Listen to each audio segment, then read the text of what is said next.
Nous étions battus ici, si vous vous souvenez, avec 17 plans d'action pour la satisfaction des revendications du secteur de la santé.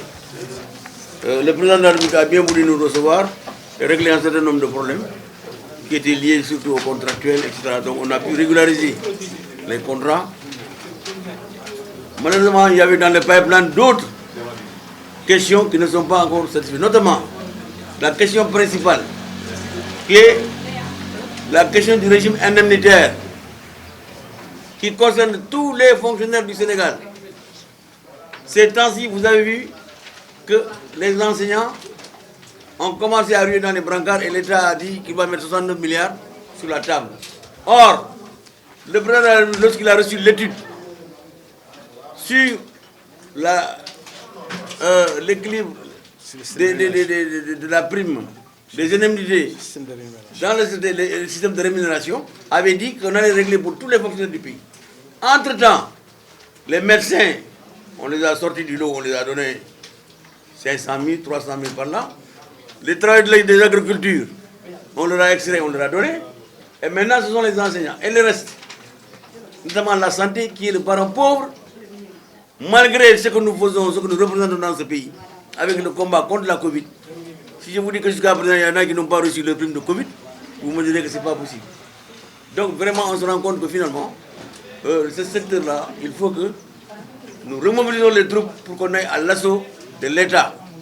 Cet État qui, de façon unique, est en train de distribuer de l'argent sans vraiment être juste et équitable. Ce n'est pas acceptable. Que le président de la République nous entende très bien, on ne peut pas accepter qu'on mette de l'argent pour des catégories de personnel et qu'on refuse de globaliser parce que l'étude était globale. Nous avons fait des séminaires, nous avons tout validé. Jusqu'à présent, l'État n'est pas en mesure de dire. Donc sous la pression, parce qu'il y a les gosses qui sont dans la rue, ils veulent simplement donner satisfaction à une catégorie. Nous, on n'est pas contre. Hein. Nous sommes d'accord pour que tout le monde reçoive de l'argent, mais que ce soit juste et équitable. Le système de rémunération dans ce pays est unique et injuste.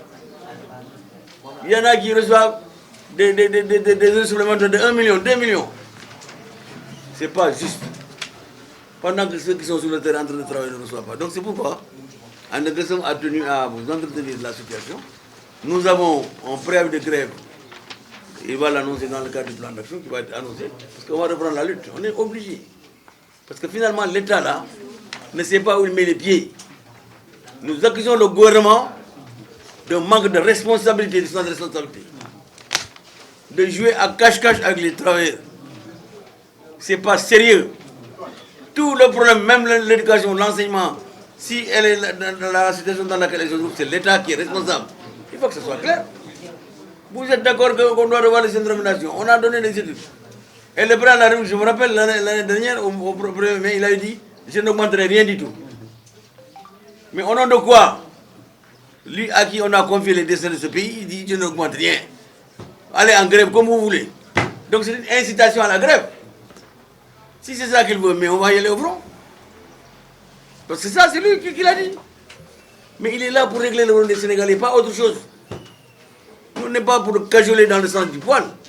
Nous disons que les choses doivent être équitables.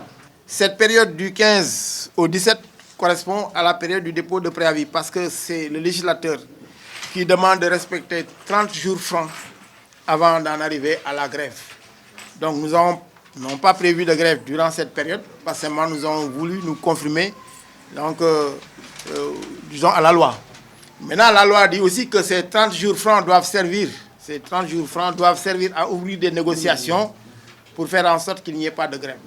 Si on n'ouvre pas des négociations ou si on n'applique pas des accords durant cette période, nous sommes en droit, 30 jours après, à savoir le 17 prochain, donc au mois de mars, donc d'aller dans la rue, d'organiser donc nos grèves. Donc, et vous savez, vous vous rendez compte, en 2018, c'est presque la même situation qui se reproduit. On a commencé par nous faire entendre, on n'a pas voulu nous faire entendre, on a continué jusqu'à 17 plans d'action. Quand on a commencé à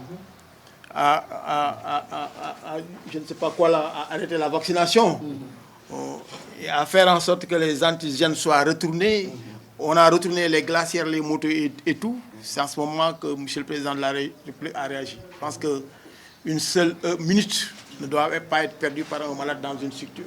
Donc nous en appelons au sens de responsabilité de l'État. La grève pour nous autres n'est pas une finalité, mais un moyen.